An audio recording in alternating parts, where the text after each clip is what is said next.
Så er vi taget ud for at kigge på biler, og prøv en gang at se en lækker sag her. Men prøv så en gang at kigge på prisskiltet.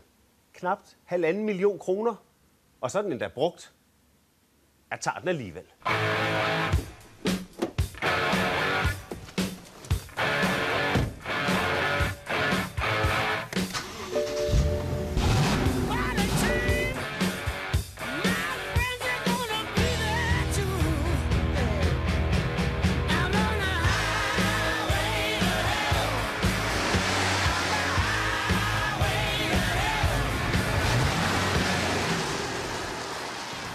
Når det er så dyrt at købe bil i Danmark, så er det ikke mindst på grund af registreringsafgiften.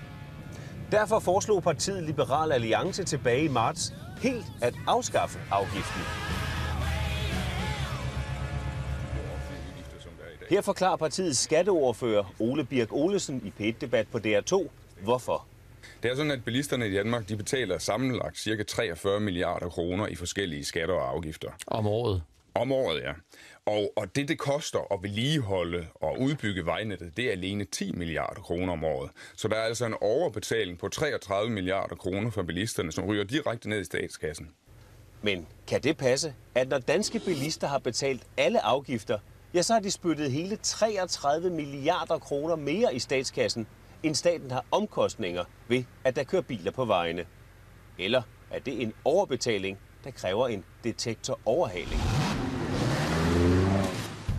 Når Ole Birk Olesen siger, at bilisterne i Danmark betaler 43 milliarder kroner i registreringsafgift, vægtafgift, afgift på ansvarsforsikring, brændstof, vejbenyttelse og olieprodukter, så har han faktisk ret.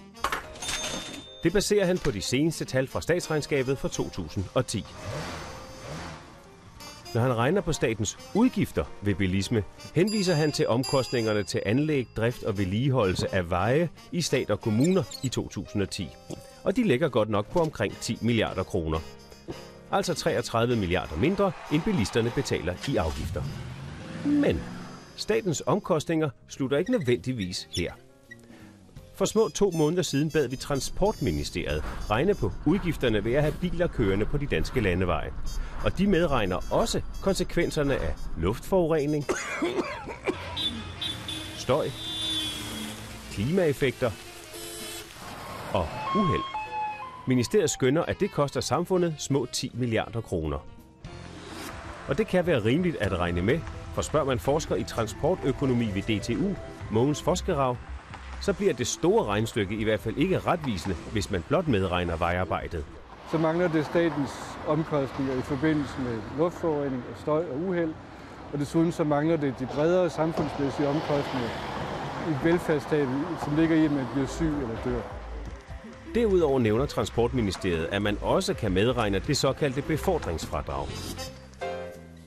Fordi folk, der pendler mere end 12 km mellem hjem og arbejde, om det så er i bil, med bus eller på cykel, har krav på kørselsfradrag.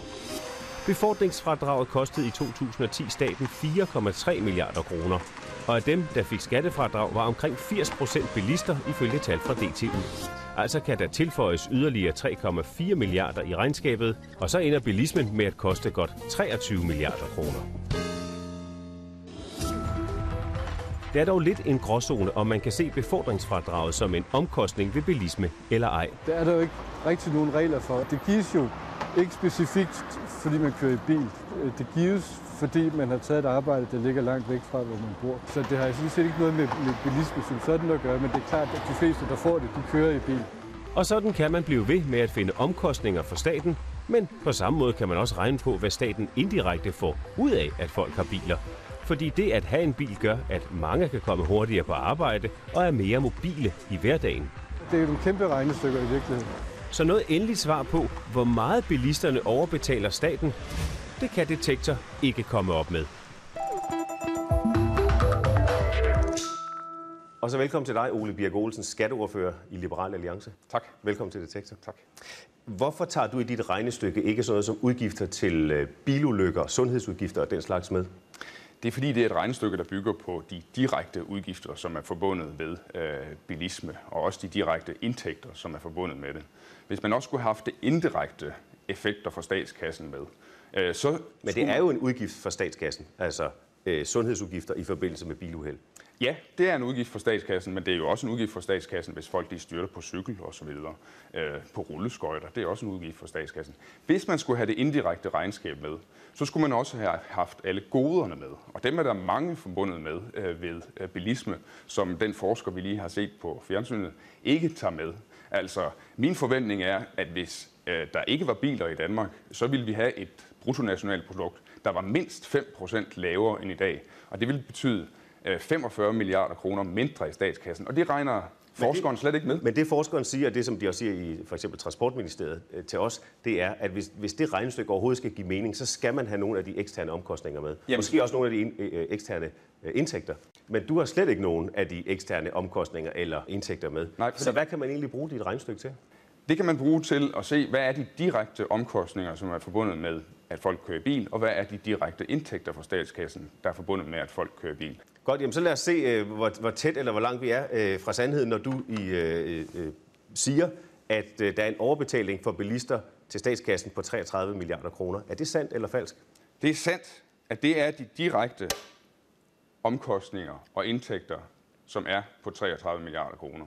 Men Thomas, jeg kunne godt tænke mig at spørge dig, det regnestykke, som din forsker fremlægger, hvor vil du placere det henne? Det halve regnestykke, som din forsker fremlægger. Det halve regnestykke er jo et regnestykke, som han står på mål for. Ja, men hvor vil du placere det? Med det udgangspunkt i det, som han siger, er det selvfølgelig sandt. Nej, det er falsk. Hvad er det falske ved det? Fordi det kun er halvdelen. Han tager kun omkostninger med. Han tager ikke indtægterne fra statskassen forbundet med bilisme med. Og det skal man have med? Ja, det skal man bestemt. Så hvorfor har du ikke det med i dit regnestykke? Fordi jeg ikke har det. Det findes ikke. Men i hvor høj grad giver det mening at sætte præcise tal på, som du gjorde, og sige, at der er en overbetaling for bilisterne på 33 milliarder kroner? Det giver mening for de direkte omkostninger og de direkte indtægter. Og hvis man havde regnet resten med, så ville mit regnestykke være endnu bedre. Ole Birk Olesen, tak skal du have. Tak.